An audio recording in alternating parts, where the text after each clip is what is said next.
Good evening, everybody, and welcome to Zoom In on a Fresh Conversation. Thank you for coming back and joining us on a Monday night. Tonight, our special guest is Patricia Whatley, author of From the Outhouse to the Little Red Schoolhouse, the Tajiri Art Story. Welcome, Patricia, back to Zoom In on a Fresh Conversation. Thank you for being here. Thank you. Thank you so much.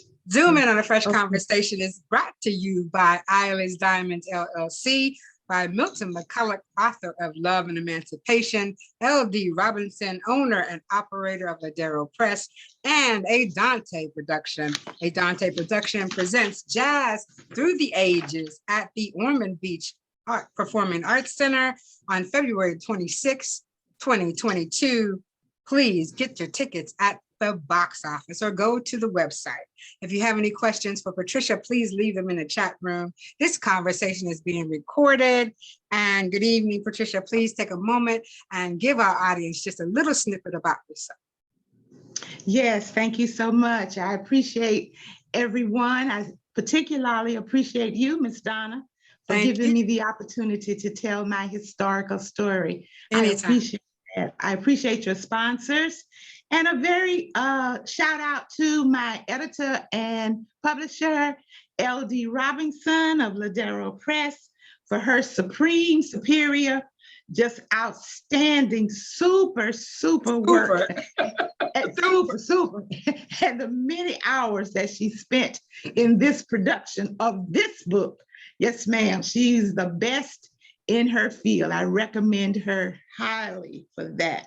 And I thank everyone who took the time this evening to join us. Thank you. Yes, I appreciate you so very much for joining us. So welcome aboard this literary train. And with the divine Donna Gray Banks as the director and the conductor. Yes. Welcome all aboard, all aboard, all aboard. The train is getting ready to leave the station. Yes. Absolutely. I am Patricia Ray Merritt Hitchman Whatley. And as you read the book, you will find out why so many names. So Patricia, you did, go ahead. Oh, okay. I say I'm a proud 78-year-old person, and I'm from Sanford, Florida. And I attended the primary and secondary schools in Sanford. I have a degree in arts and special education. The Bachelor of Arts degree is from Talladega College. I mean, I must salute my college. Yes, Talladega College in Talladega, Alabama. And of course, I received certification in special education from the University of Miami, a master's degree in administration and supervision from Nova Southeastern University in Fort Lauderdale, Florida. I am the founder of Tajiri School of Performing Arts and Academics, which later became Tajiri Art School and Museum, so named after my brilliant-minded son, Camille Tajiri. I must give a shout out to my son. Absolutely. The school was an after-school program for students 3 to 17 years of age. We operated in Sanford for 20 years with the cooperation of the entire Sanford community. Mm. Yes, ma'am. So Ms. Whatley, we met on Zoom in March 2021. So give me some idea. Listen, I received your marketing material. And so it was fabulous, well put together. I think I've used everything, including the jump drive. Tell us what magnitude that took to put that together. Oh, listen, many years. But I wanted to do something different. And so the book review, since I spoke with you, we have had a, I guess it could be a production here at my senior residence. Yes. And everyone who attended really enjoyed it.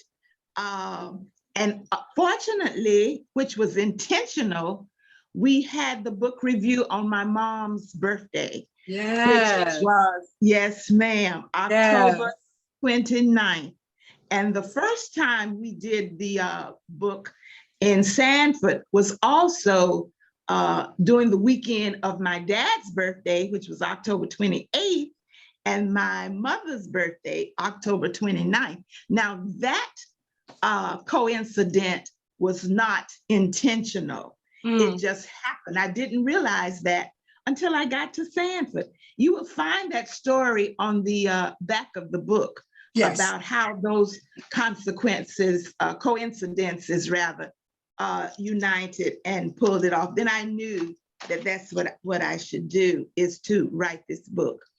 And so I discovered that through this book review, we did a video, an exhibit, and we served brunch.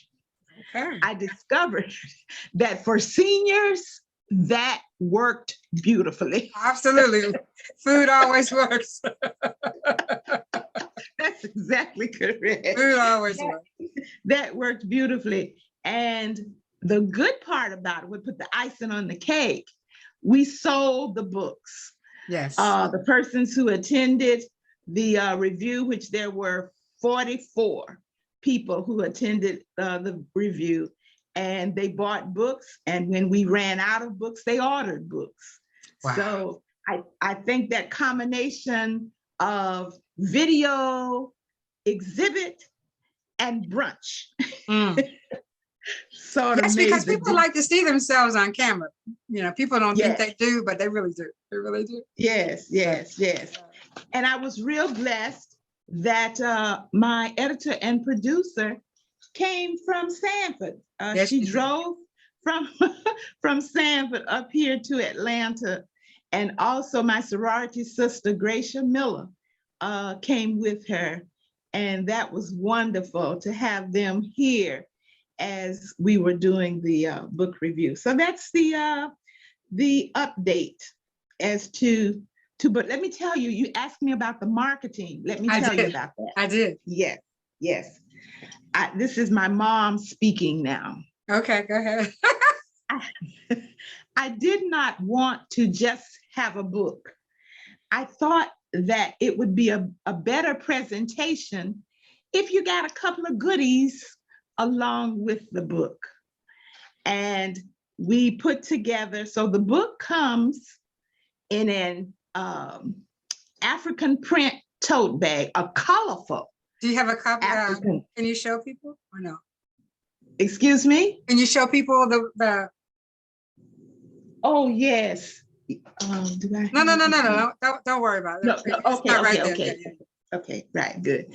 And anyway, it has an African print tote bag. Inside that tote bag, you will see a zippered cell phone purse. Yes. Inside the tote bag. Mama Tony has it. She has it? Yeah. Mm-hmm. She got it. Okay. The tote bag is what I'm using right now, actually. Thank you so much. Okay, very good. And inside the zippered cell phone purse is a zip drive or a flash drive, and flash drive, zip drive. 78 says flash drive. My son says zip drive. All righty then. Thank you, Mama Tony. Oh, very good. Thank you. Thank you so much, Mama Tony. And I also wanted to include a curriculum of a tour that teachers, myself and teachers and principals put together, a walking and riding tour. So that curriculum is also inside the tote bag, because it gives the students an indication of the people who have reached, the African Americans who have reached national acclaim and who came through Sanford, who lived in Sanford, made a contribution to the community of Sanford. And so I wanted all of that to be shown. I did not want the book to just be a book. And the book, all the books, there are no um, all paperback. There are no paperback books. All the books are either two sizes, a small size, as well as a large size, a coffee table size book. And I wanted to put I didn't want the books to, Miss L.D. Robinson had worked too hard for me to just put it in a plastic bag. That was not going to work. Okay. So it needed to speak to our culture and who we are. Thank you, Jerry. What a nice bag. Yes. Are there different bags? Yes. Everybody. Okay. No, they're different colors. Yes. So everyone okay. does not get the same colorful African print. Yes. Nice. Yes. Yes. And the material, the print is from Nigeria. Mm. The fabric textile is from Nigeria. Very well done. Very well done. Thank you so much. Now you got us all we got to step up our game a little bit. My little dollar store bag. I think I'll have to do something a little different in the next couple of months. So thank you so much. Patricia, now listen, I just want to touch quickly because it is Black History Week. And you have a story about a critical Black history moment. Well, 2-3 years. The city of Ocoee, we will go back to your book and your family history and to Tajiri Arts. But I really want to talk about how the Ocoee Massacre of 1920 changed the trajectory of your life, your family's life, and other people's families' lives here in the state of Florida. Could you just touch on that for just a few moments, please? Yes, I will. I discovered, and I want to say that my father never told me about the horrific event in Ocoee. And that's why one of my points and one of my drives, one of my motivated things to say in the book is that we must tell our young people the story. And we want to talk to them about the good, the bad, and the ugly. Okay, and as we go through, and I can tell you some of the things, you'll find that. But anyway, in 1920, there were two gentlemen, Mr. Julius July Perry and Mr. Mose Norman, were going to vote. Now, these gentlemen, because it's really called the 1920 Ocoee, Florida Voting Massacre, Election Day Massacre. Okay. Because these gentlemen were going to vote. And as they reached the place of voting, they were, the Klan were very disturbed by that motion. You see, and the thing of it is, these gentlemen were well prepared. The criteria was to pay your poll taxes. Right. These gentlemen had paid the poll taxes. They were registered at the right place. They had done everything that was required of them to cast a vote. But because they were Black, and you see, during this period, the Blacks were too powerful. Doesn't that sound familiar in 2022? Yes. And just think, in 1920, this occurred. Oh, so the Klan was disturbed by that action. And so they decided to terrorize the Blacks. Then the theme became, oh, we must terrorize the Blacks. We must take their property. We must burn down the school. We must burn down the church. We must do everything to terrorize them because they don't need to vote. You see, because for us, the vote was powerful. Everything. Does that sound familiar today about the Black vote? Yes. Okay, so the Klan then started to search, got Mr. Julius Perry, and he was lynched because of his willingness and capability and ability to vote. Mr. Mose Norman managed to get away. So then it was destroy the Blacks, take their property, do whatever it requires to get them out of Ocoee. Black dollar power. I think we're having it today. So Yes, ma'am. this started then. Some of the, and fortunately, my great grandparents, that's Mr. Jack Hamilton, who was a farmer. My great grandmother, Mrs. Annie Hamilton, was a midwife, nurse.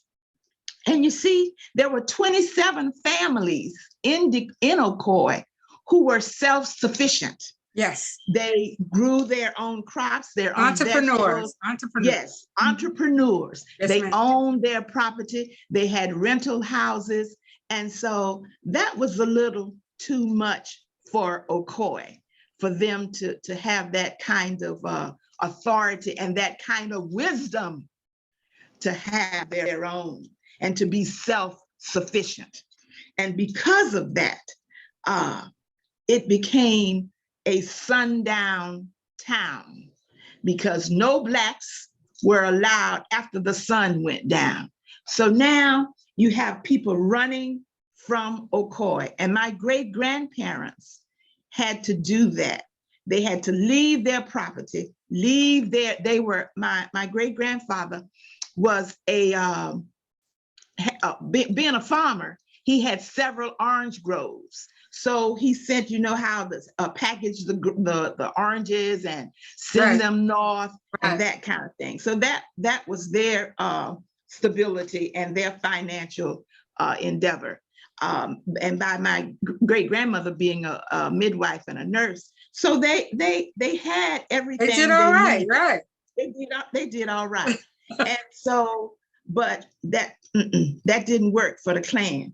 Now, let me tell you the story about my great grandmother, Annie Hamilton, and how she played a major role in letting people know across the country what was going on.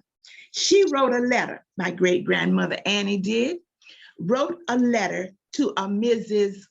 Houston in Ohio. And she wanted to let Miss Houston know because her husband was a member of the NAACP.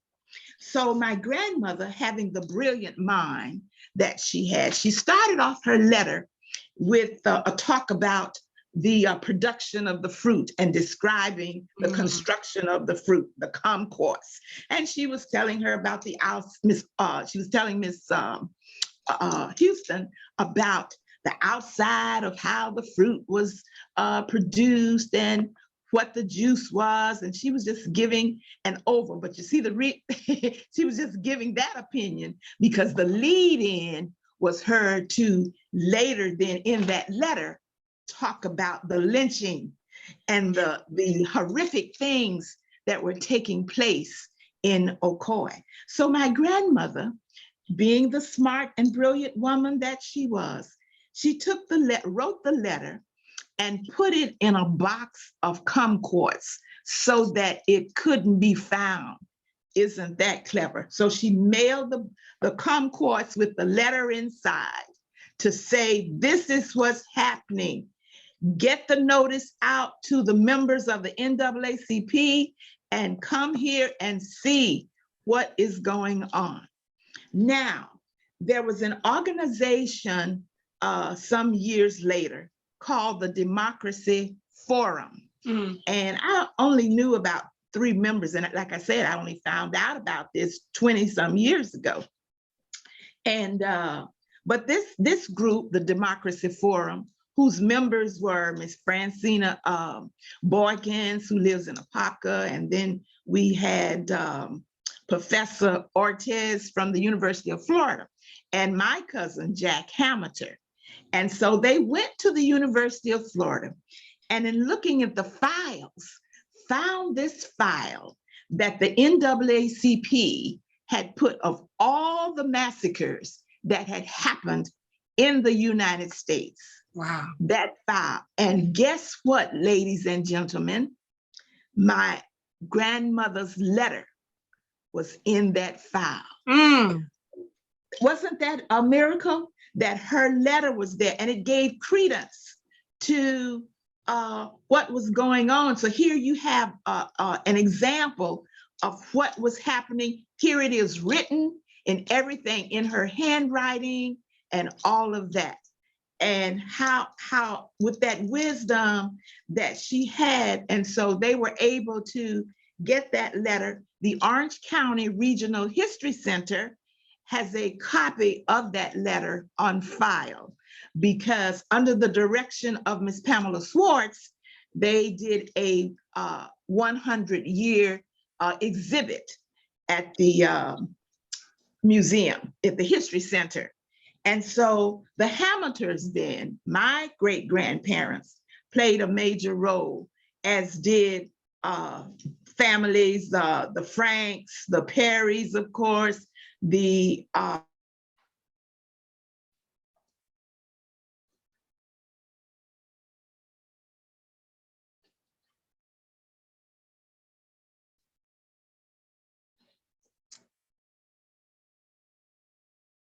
She's frozen again.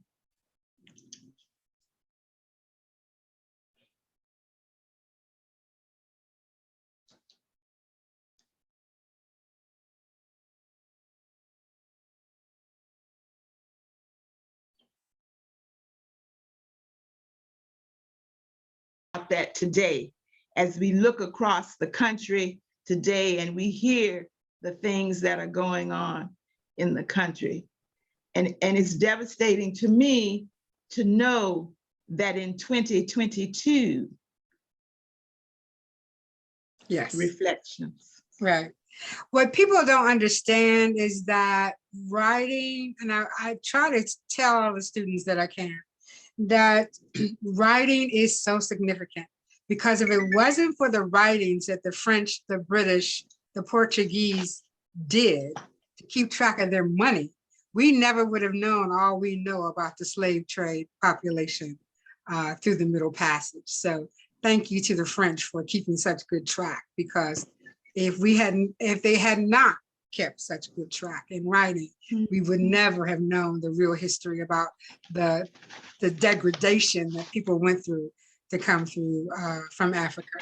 But let me digress. So Florida is full of trees that bear strange fruit. Right. Right. Including Ocoee, Florida. But we want to, Yes.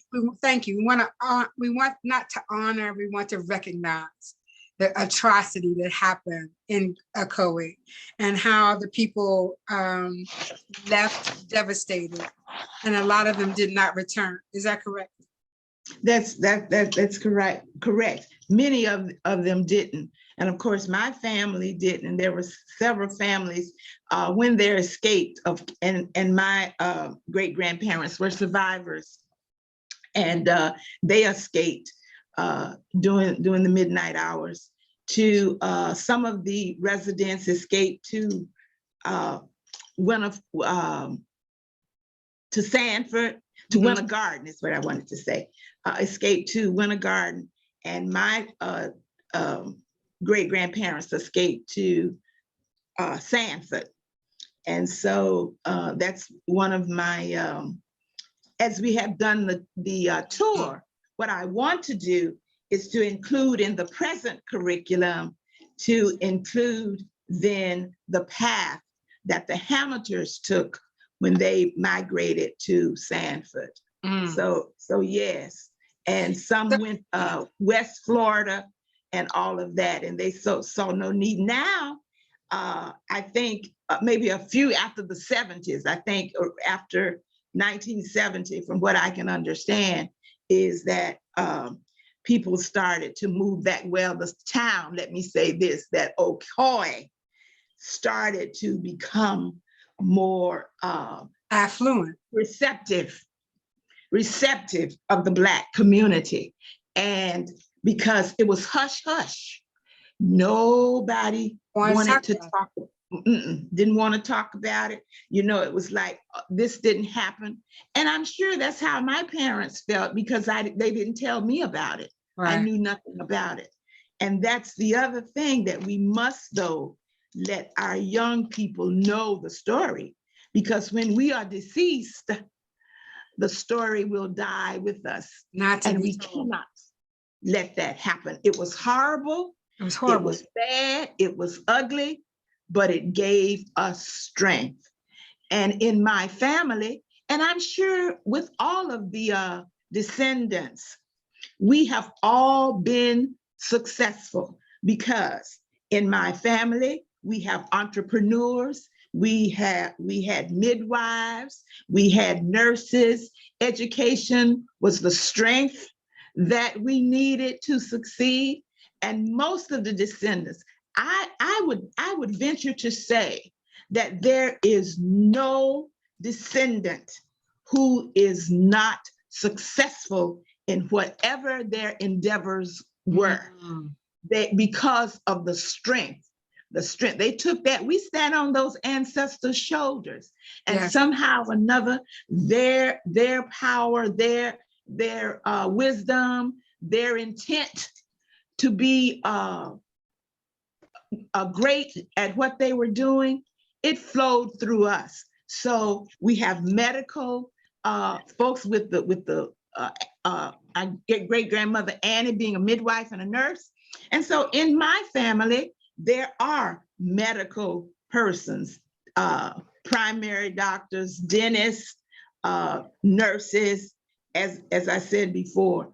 And Teachers. so teachers, we have teachers, ministers, all of that. And I guarantee you, every descendant has a successful story to tell from being a part of the 1920 Election Day Massacre. When greatness is stamped on your DNA, no one can stop it.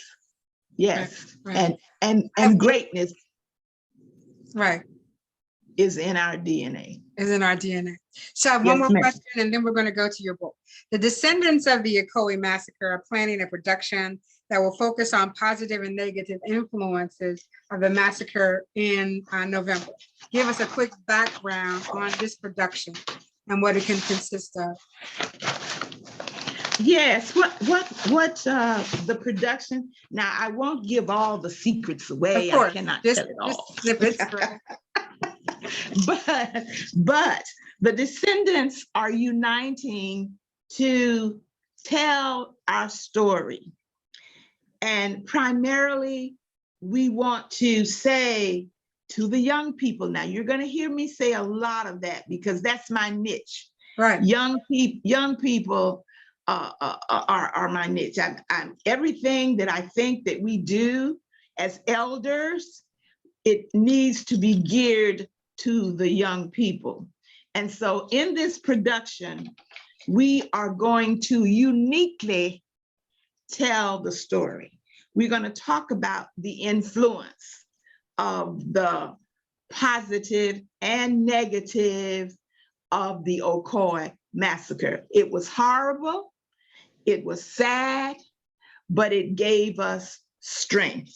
And from that strength, we are going to, the descendants are coming together from all across the country. We're going to meet in Ocoee during the first week of November to tell the story.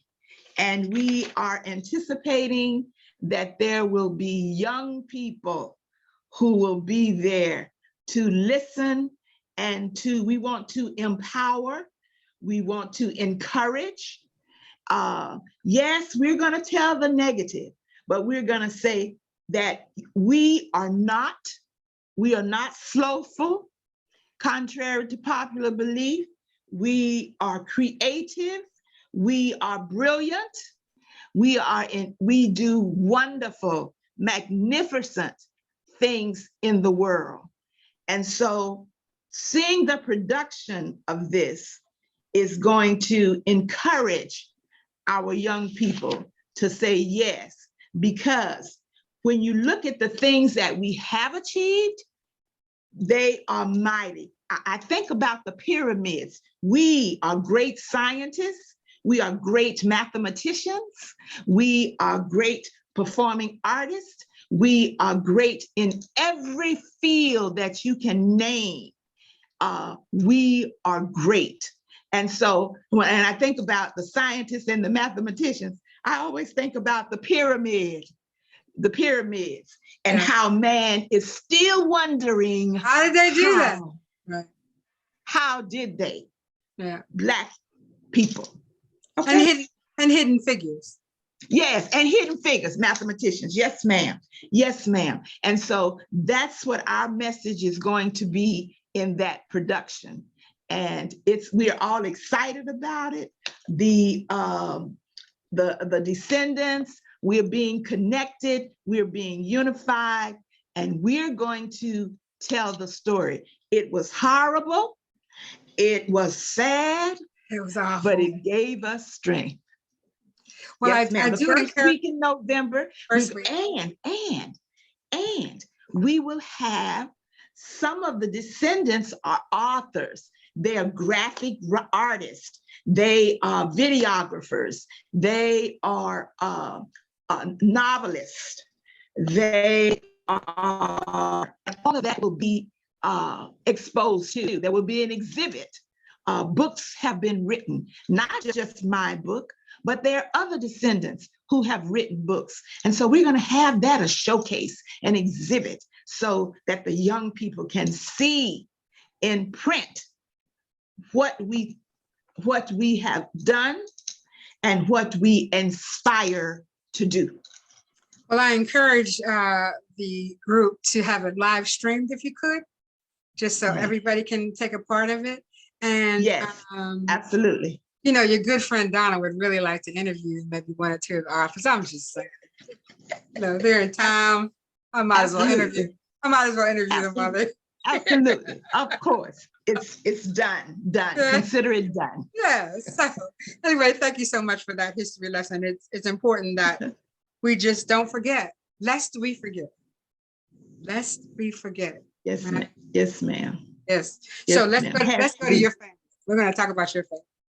So this was a formidable job to put this all together, to talk about your family history. So I want you to talk about what made you decide in the twilight of your life to put this all together, first of all, because it took a lot of time, and to retell the story of the birth of the Tajiri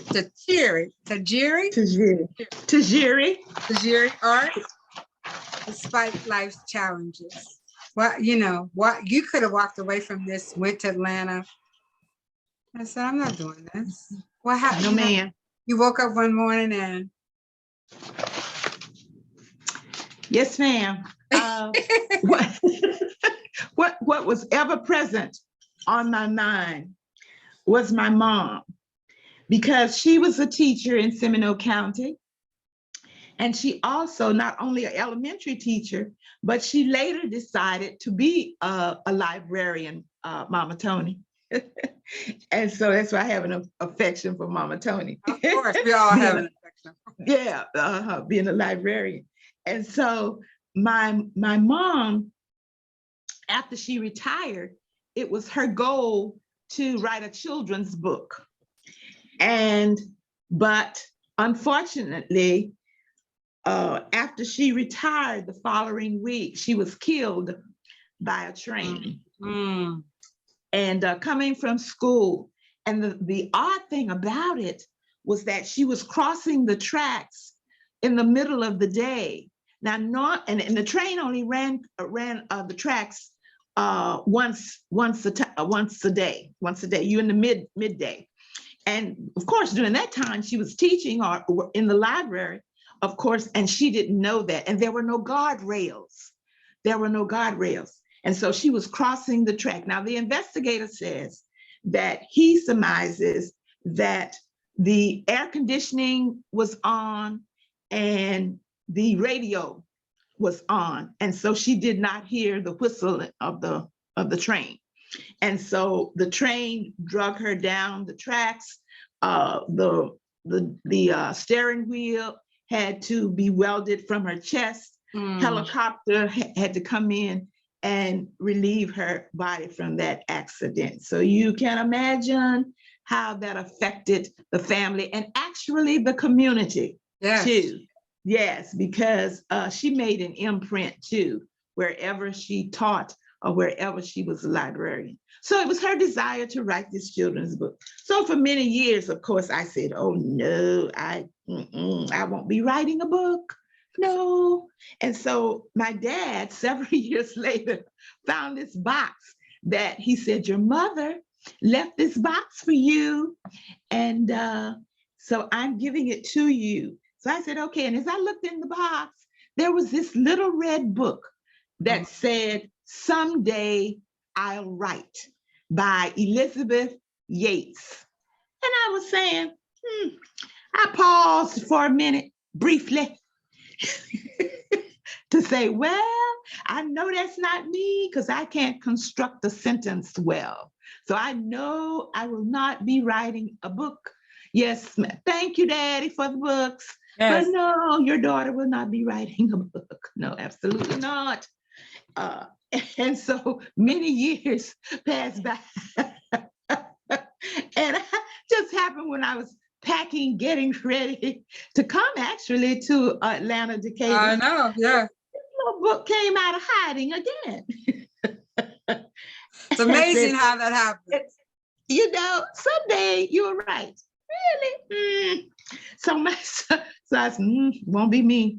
And listen, I was having listen, in Jacksonville, people were breaking in my house 5 times, the front door, and it would just try to break the windows and all of this. I was at church at the first burglary, came in and I had the alarm on, and it was always in the morning that this was going on. So about 5 times, somebody was trying to break in my house. They never got in, thank you, Jesus.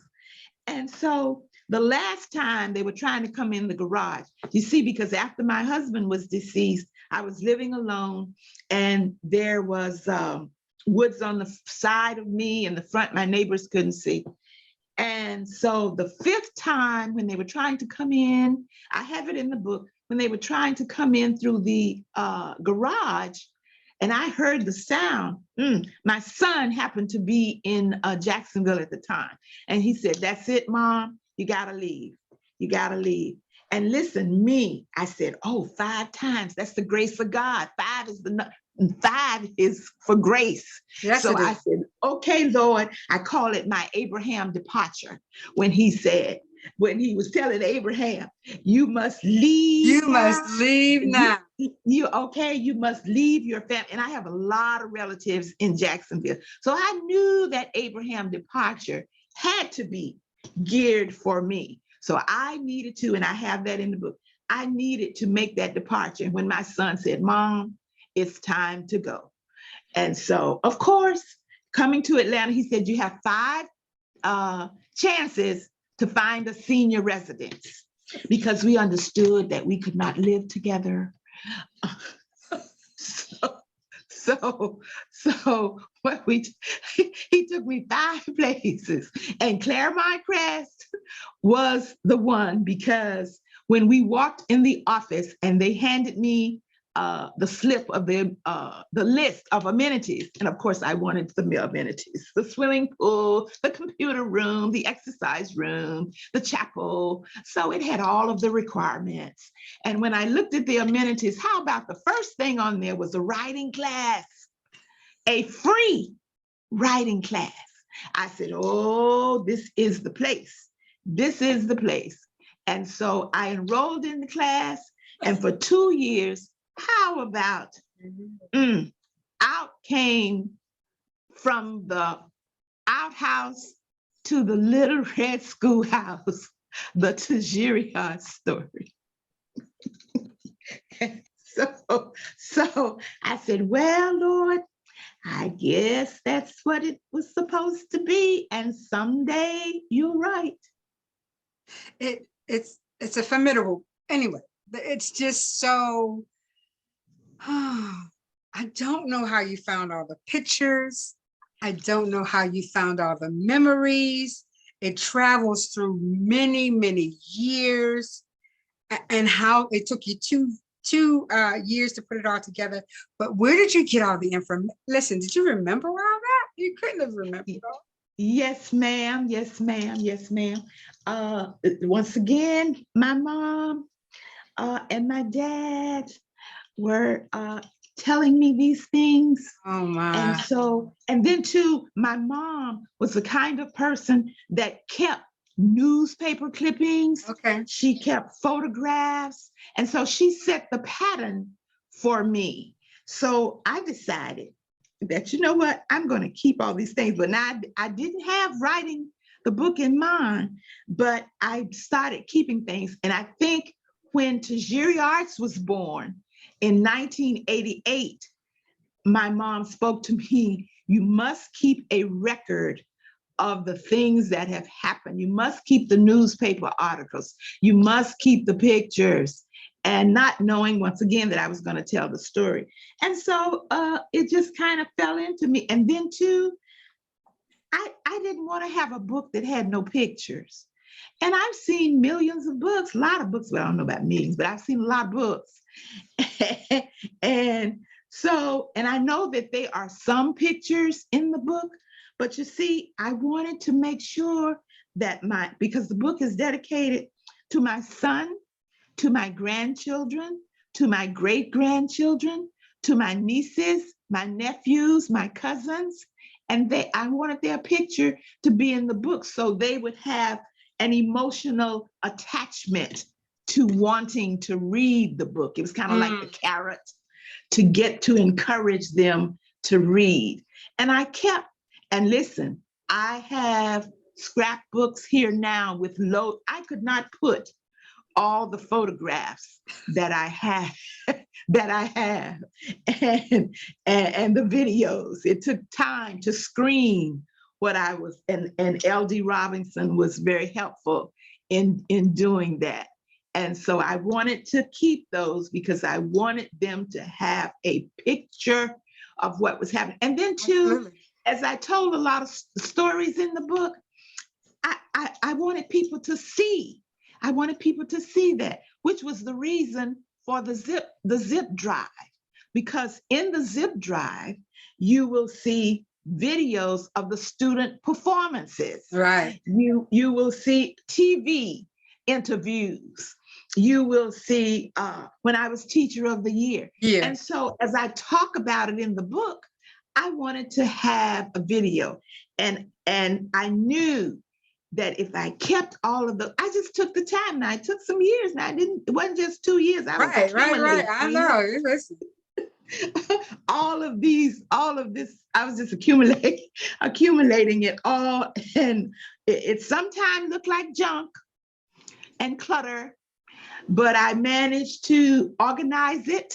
Yes. And to put it into the book. Yes, ma'am. So I just, and see, and this is the other thing. At the death of my sister, who was 5, died of diabetes at 5, juvenile diabetes. My mom died through the accident. My father died from colon cancer, and just colon cancer. My brother died of diabetes, heart trouble. So in the immediate family, I am the sole person. So how could I not due diligence is what you all say about the book? Why? Well, I mean, if I'm going to do the book, then do the book. You know, have the pictures, have the videos. And so I put in my brain that, you know, I just had to tell it that way. And it's took some time. Yes, it did. And of course, I'm not a good writer, but L.D. Robinson corrected all my sentences structures to make sure that they were correct. Yes, she does. Yeah, she's So there. And I wanted to the- do it. I wanted to do it. I felt that I was chosen by you were God to do it. compelled to do it. Right. Yeah, Exactly. I was compelled to do it. So the Little Red Schoolhouse turned into the Tajiri Arts House. Yes. Okay. Yes. Tell us about that journey. Yes. Let me tell you how that it started with my son. It started with my son when he was 4 years old and we lived in Miami. He loved pizza. And so he said, Mom, I want to be a pizza man. Pizza man? I want to be a pizza man. I said, well, I don't think so. Well, if you're going to be a pizza man, you got to have your own truck with your name on the truck, because you're not just going to be handing out pizzas. You're going to have a place where a factory, you're going to be be an entrepreneur. This is part of that entrepreneurship from the Hamiltons, all right, transferring over here. You take what you have, you make it into a business. So I said, so you can't be that. Your name has to be on a building. I said, just like J.C. Penney's, that was a Mr. Penny. Just like Wendy's, Mr. Wendy's put his daughter's name on the restaurant. Yeah. And so I said, so you can't be just the pizza man. You got to make the pizza, the factory. Your name has to be on the truck. So when God gave me, it was time to do the performing arts program. Tajiri, Camille Tajiri means perfect rich man. Okay, Tajiri arts, rich arts, an African Swahili name. Now, when we left the hospital when Camille was born, he didn't have a name because we wanted to give him a special name, because I had a couple of abortions. And so because Camille was perfect, we had to have a special name. Okay, so when we left the hospital, of course, they were saying, oh, Mr. and Mrs. Hitchman, you cannot leave this place. You can't leave this place without giving your son a name. My husband said, listen, take the risk that you give him, the little wristlet, for lack of a better word, put baby Hitchman on it, and we're out of there. Okay, and when we get the name, we will make sure that all of the governmental places that need to know his name at that time, we will make sure that the hospital will know his name. We found the African book. It said Camille Tajiri, perfect rich man. So arts, perfect rich arts. And guess what? My son's name was on the building. He got a chance to see Tajiri Arts, Performing Arts School. His name was on the building. So the point was made. He was not a pizza man, but he is now a civil engineer working with the FAA, attended Florida A&M University. He's not a pizza man, but he's an excellent divine engineer. Absolutely. And well put together, I might say. Listen, and let me tell you how I got into it. Yes, ma'am. Thank you. And but let me tell you how my mom put all this performing arts in my way. When I went to school, I had a pork and bean sandwich. Yes, ma'am. Okay, pork and bean sandwich. I just really wanted a peanut butter and jelly sandwich. That's what I wanted. But I later discovered, listen, she couldn't afford to give me a peanut butter and jelly sandwich. The cheapest was the pork and beans, because guess what? Every other summer,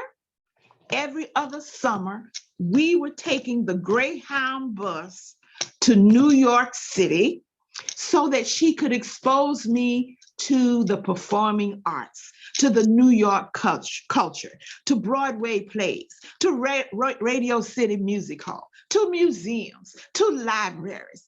And so it finally dawned on, okay, well, she couldn't afford the peanut butter and jelly. We had to go to pork and beans because she was saving the money for the trips to New York. Absolutely. Yes, ma'am. So then I said, haha, and did not know at the time that she was providing all of this learning for me. I had no idea that she made that sacrifice. So to do that, all of the wonderful things that I saw in New York. And so she was pouring it in me, and it got in me deep and heavy. Thus, Tajiri Art School and Museum. And how long was the school open before it? Now it's a museum, but what was the period of time that you touched the lives of adults, young adults, and children through performing arts over the years? What was that time span? About 20 years. And I worked specifically with children, no young adults. Okay. Just children. And we had a wonderful. So you work with adults time. too, because if you're working with children, you got to work with their parents. Yeah. Well, that is true. Yeah, that man. is true. You got to keep them in check. Yeah, that is true. But you know what? I had a dynamic parent association. Okay. And do you know, they were strong. They were strong. And do you know the little issues that they wanted to bring to me? My parent, who was the president, she called them the patappers, the parents who are participators. Okay. Parents that are the patappers. And she governed those patappers. They worked together. They put together fundraisers. And they didn't cause me any trouble at all. I didn't have 1 ounce of trouble with the parents because they decided Ms. Whatley has a lot of things to do. And so we're going to take care of this. And they did. They ordered the t-shirts that the kids had to wear for the classes and all of that. So yes, we had, I had over 25 teachers, and my teachers gave 200%, not 100. No. We didn't, 100, that was nothing. They worked 200. And I do a little shout out to them. I call them my heroes and sheroes. Absolutely. I have a dedication to all of the persons, the board of directors who worked with me fearlessly. I mean, it was just a wonderful thing. And over the years, we had, I guess, about 3,500 students. And students came because, see, I started in my house. I forgot to mention that. I started in my house. And I started because I didn't think nobody would send their children to my home for performing arts. That sounds kind of strange. So performing arts, and I was in an all-white community. And so I said, Lord, if I have 10 students at the end of this year, I will be grateful. Well, didn't you know, word of mouth, 10 students showed up the first day. So about 3 or 4 years later, there were 45 students. And so I said, you know what? We can't continue to have performing arts in this house, because after a while, the neighbors are going to say, what is that colored woman doing with those kids going in and out of her house? You know it. So they'll be calling City Hall saying, you know, we got this colored woman and she has these children. And I always told them, listen, we are not sitting on the porch. You're waiting for your parents inside. You are not going to sit outside and talk loud and all of that. What happens at 104 Hayes Drive stays at 104 Hayes Drive. And you see, the parents were dropping the kids off during the time that the neighbors were coming home from work. And so the little street became very congested. And so I knew that after a while, there would be a phone call to City Hall. Absolutely. about this, you know what I'm saying? So then we left the house and started having classes in the gazebo downtown, in the park, by the water, at the church, at the school, and all of that. And the Little Red Schoolhouse I found from the first Black commissioner, because his granddaughter was a member of Tajiri, okay? So he says to me one day, Pat, they need to find a 501c3 organization to be housed in the Little Red Schoolhouse before it is demolished. And I said, really? He said, I think you should apply. I said, oh, really? Okay, well, let's see. I got my parents together. We went down to the meetings and we talked about how we needed to have the Little Red Schoolhouse and they could give it to us and all of that. There were 10 people originally who were applying for that facility.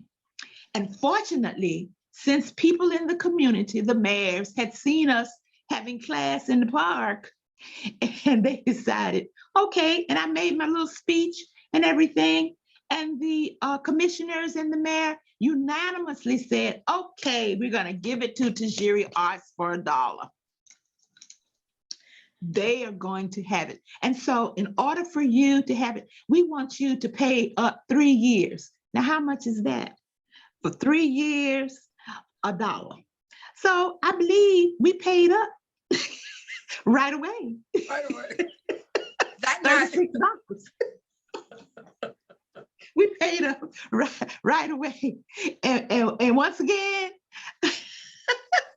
I say it's time for the walk around the building.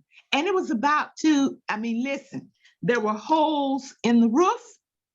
We had pails all over the building, and people began to say, why do you want that old building? They're going to tear it down.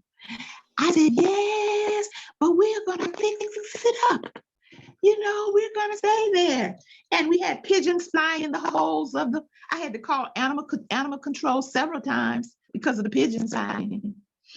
And, but the city then saw what we were trying to do, and the city gave us the building. They later decided that we needed the deed, and we received the deed. The county decided that, you know what, I think they're doing a little something over there at that Little Red Schoolhouse. Why don't we, for 2 or 3 years, give them $15,000 to operate? Okay, wonderful. And then the state said, okay, well, you all got the Little Red Schoolhouse, and so it needs to be repaired. And they had seen, we dressed up the kids so they could be lobbyists. I took them to Tallahassee. We dressed them up in our colors, and they lobbied with the preservation, Florida Humanities Council. Right. I had them bow tied, cummerbunds, suspenders in their teal and black, lobbying for the building in Tallahassee. And so we received from Tallahassee over $200,000 to restore. Yes, ma'am. The Little Red Schoolhouse. Yes, ma'am. Unbelievable. Unbelievable. And that's why the story had to be told, because I wanted the kids to know, just because I couldn't have a peanut butter and jelly sandwich in elementary school, just because in elementary school I had to go to an outhouse behind the house, and we weren't in the country. We were on a paved street, on a main street in Sanford, Florida, Sanford Avenue, with the outhouse in the back of the shotgun house that sits on the sidewalk. And today, the neighborhood, there were doctors on that street. There were teachers. There were a dentist on that street, principals on that street. And we had the shotgun house on the sidewalk with the outhouse in the back. So children, it does not matter. So stop saying my daddy didn't do this and my mama didn't do this and I had this and I didn't have that. And I say with the pork and bean sandwich and the outhouse, my mom said, we are moving forward. We're going to take that Greyhound bus and it's going to take us a couple of days. Well, maybe about 23 hours. Yeah. And this is what I'm going to do. And we call my mother the shotgun socialite. I must say it is a very eye-opening experience. Yes. I was born and raised in the concrete jungle, so didn't know anything about an outhouse. So I went to Gastonia, North Carolina. My roommate from college was from Gastonia, and we got there, and I just said, I really need to go to the bathroom. And she said, it's around the back. I said, what? Around the back. So yeah, it's yes, ma'am. But the love in that house that weekend was amazing. You know, you're introduced to so much love and things that you don't, different in the cultures from being raised in a concrete jungle and know, in the country. Yes. Things like scrapple. You know, I looked at it and I thought, you want me to eat that? It was so good. So, I mean, it's just really a difference.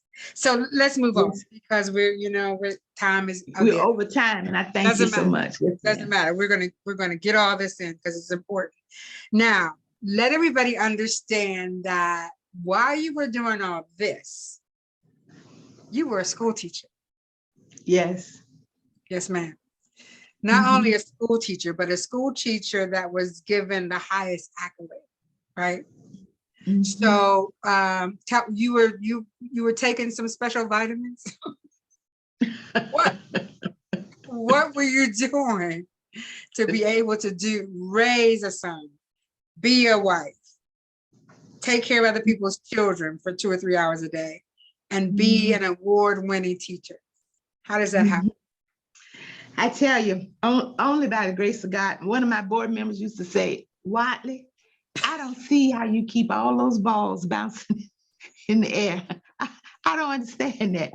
I think because, as I said, I was energetic, and my dad's encouragement, my brother who was a #1 DJ too, across the country, the Mad Hatter. And so that was your brother? Yes. Oh my goodness, I never knew that. Okay. Oh, we have to talk about that. You know yes. Him? I know of him, but I didn't know there was a connection to you. Yeah. Tony, don't you know him? Yeah. Didn't know. Oh wow. Okay. Yeah, he was the best. He was the best brother in the world. And he was a mighty DJ. Yeah. In fact, Billboard gave him an award. He's mighty good. He's mighty good in the book. Too. Yeah, best radio personality for that particular year. Yeah, he's a good looking guy. He was something. And so yes, ma'am. Yes, ma'am. What was that? What she say? Yes, he was a good looking guy. Yeah. Oh, yeah. Oh, he was great. So so anyway, I said, now this is one thing I did. when I was requesting a husband number 3. Okay. To the universe. To the universe. Yes, ma'am. I put in there that the man needed to come with these qualities. Okay. The one was to love my son. Okay. And then number 2, he was to love the children that I worked with and love what I was doing, because you see, I discovered that it was best for me to get the vision before I got the man. Absolutely. Because I needed to know where I was going, and I needed to let whoever would come into my space that this is the requirement. This is where you found me. This is where I will be. This is what I love to do. So I loved what I was doing. I loved working with the children. Now the children, when I was teaching in the public school system, were handicapped, extreme handicapped. They were nonverbal. They were not ambulatory. And so they couldn't walk or talk. But listen, those kids made my day, because you know why? I had no reason to complain. I had no reason to complain because those kids made me feel wonderful. Here I am. I can get up, I can dress myself, I can eat my breakfast, and they have to have someone. I wanted to do things for them. And those children made me smile. I loved working with the handicapped children. Also, when I did the performing arts, it was all in my blood. I loved, my mom had set the pace. She had set the pace, and I was energized by it. And I loved,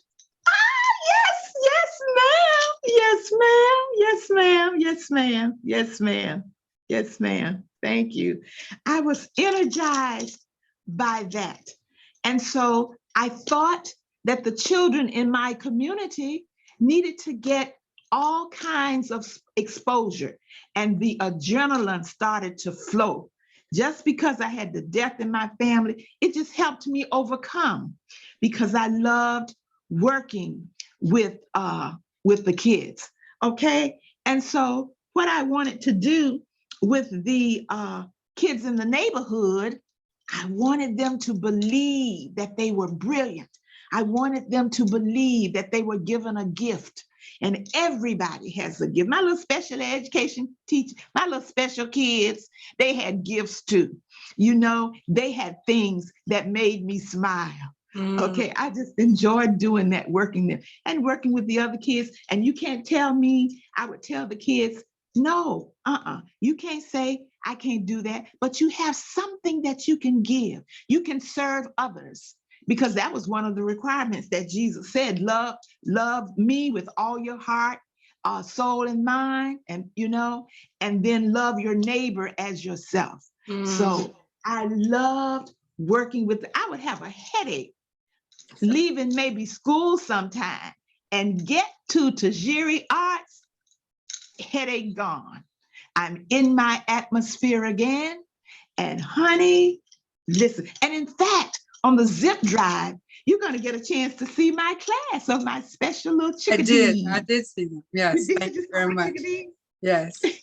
And so the energy putting forth doing that was something that I relished. And so God gave me what I need. I took it, and we did a production with the handicap. And listen, so everybody was going to say, well, what part are they going to play? I say, well, I tell you what, we're going to have the wheelchair square dance. And so the kids who can walk and talk, they're going to push the kids who can't walk and talk. Right. And we're going to dress them all in the Western atmosphere, and everybody participates in the wheelchair dance. And so whatever they needed to do in my classroom, I did not have them sitting in those wheelchairs all day long. That was not going to work. So they had special equipment that I could sit them in, tie them in securely, and we did that. We sang, and their eyes gave. I wanted to read you a little something from my book, if you don't mind. Please do. The population of exceptional students that I taught during my teaching career were the learning disabled, emotionally disturbed, the autistic, the profoundly mentally handicapped and physically handicapped, the trainable, all the genres in special education I taught, the educable, mentally handicapped. The term used to refer to these students changed over the years from mentally retarded to handicapped, to mentally and physically challenged. I was always blessed. This is the point. I was always blessed by their presence and their comprehension, no matter how small, a blink, a little head movement acknowledging joy, or a little smile to say thank you. thank you. You meant so much to me. This is the kids talking to me through whatever they could do. Their parents were the administrators because they often gave me instructions on how to better teach their child. Okay. I received the strength, wisdom, motivation, and determination to always give my very best. And I learned to never underestimate a student's ability to achieve. I was thrilled to be voted as Teacher of the Year. First, at the Exceptional Student Center in 1987, I was Teacher of the Year. And then when I transferred to an elementary school in 1992, I was Teacher of the Year for the entire county. God is good. I mean, what an accomplishment, really. I mean, besides everything else that you did, you had the children that most people want to throw away. Right. And that is just, for me, incredible. Yeah, it's incredible. Thank you. I loved it. Yeah, it's an incredible story. Besides developing a family blueprint, what do you want people to garner from your book? What do you want them to take away? Besides the historical factors, what else would you want? I want them to believe what was President Obama's theme? Yes, I can. Yes, I can. His was yes, we can. But I want them to garner from me, yes, we can. Yeah. Yes, we can. And the thing of it is, I want them to know you can do anything that you want to do. You have the gift to do it. And I want them, as I said previously, that I want them to know that excuses will not do. And we are not a sluggish people. We are great at what we do. And the other thing about Tajiri, as I looked throughout the community, the kids didn't know anything about Shakespeare, and you'll see some of that in your zip drive. They didn't know anything about Shakespeare. They didn't know anything about opera. And I said, oh, no. Tajiri Arts is not going to be just a sing and tap dance after school performing arts. Right. That is not going to work. So we made sure that we partnered with the Orlando Opera Company. They scholarshiped 10 of my students every year to opera camp for 5 years. The kids learned and appreciated opera. And it's all about exposure. It's all about exposure. And I had to make sure when my mom exposed it to me, I needed to be a servant and expose it to other kids, okay? Shakespeare, a young lady, Vicky Felder, came all the way from Orlando to expose my children to Shakespeare, okay? The children didn't know anything about Shakespeare. Who, what? And listen, Shakespeare, how about— Is that a Jamaican guy? You know, who is he? Now, how about the Orlando Opera Company and Tajiri Arts did a performance together, an evening with Paul Laurence Dunbar and William Shakespeare. Now, check that combination out, the exposure. An evening with Paul Laurence Dunbar and William Shakespeare. Fantastic. The kids loved it. I know that the children that you touched 20 years ago are now adults who I hope are reaching back to their family and their families to make sure that they get that connection. I really hope that that has happened. I know that you told me several times that they have reached out to you to say, thank you for all you've done. Yes, they have. Yes, they have. And I enjoy that. Miss Whatley. So, you know, go ahead. sending me emails. Yeah. Or they're sending me links and say, oh, watch me. We had a student who received an award up here in Atlanta for the role that she played in I always forget that, but she was Color Purple, the Color Purple. She was in the Color Purple, did a fantastic job. I went to 3 performances because she was exceptional. And I could sit proudly and, say, oh, that was one of my students. I had a student that sang, who lives now in San Francisco, and he has opened for Patti LaBelle. He has opened for Let Us Say, because he came to me at 4 years old. He was a little boy that when he grew up, he had moved to Miami, and he happened to come back a day when one of the TV stations was at Tajiri. And I said, oh, Kawan, I said, come by the school this afternoon. I want to see you before you go back.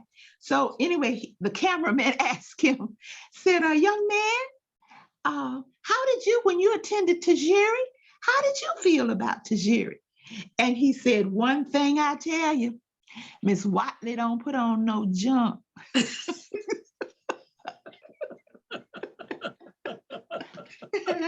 That's the best testimony you ever get. Okay, I loved it. And how about they ran it on the 6 o'clock news? Of course, that's fine. You know? I really must bring this to an end, Ms. Whatley. Yeah, it's okay. So listen, we have to have part 2. You have to have part 2. You have to have part 2. You have to find out about the 3 last names. We have to find out more about the school and the things that went on there. But I know that you have some merchandise for sale. Would you like to share what that is right now that you have? Oh, yes. And I think in the chat. Oh, by the way. By the way, we have, this is the cover. Oh, it's nice. And it has from the Little Red Schoolhouse. Yes, from the outhouse to the Little Red Schoolhouse, we have the shirt. Okay. Very nice. Right. Yes. And we also have a little hat that has from the Little Red School, from the outhouse to the Little Red Schoolhouse. We have this, and I discovered that you can take this hat and put it on the crown of another hat. Yes, ma'am. Just put it on here. Yes, ma'am. And you just shape it, you know. And kind of tilt it a little bit. Yes, ma'am. Yes, ma'am. For the winter. Yes, ma'am. Yes. And we have gloves with the sandcopper bird on it. Yes, ma'am. So, and listen. Of course, and then there's the book. Ma'am. And then there's the book. And then there's the book. Yes. I wanted everyone to just enjoy the gift set. Absolutely. I wanted them to enjoy the gift set. And I can tell you that the compliments have been highly received about how they really appreciate it, and that most of them said, we've never gone to a book review like this. Never. And let me explain something too. Review.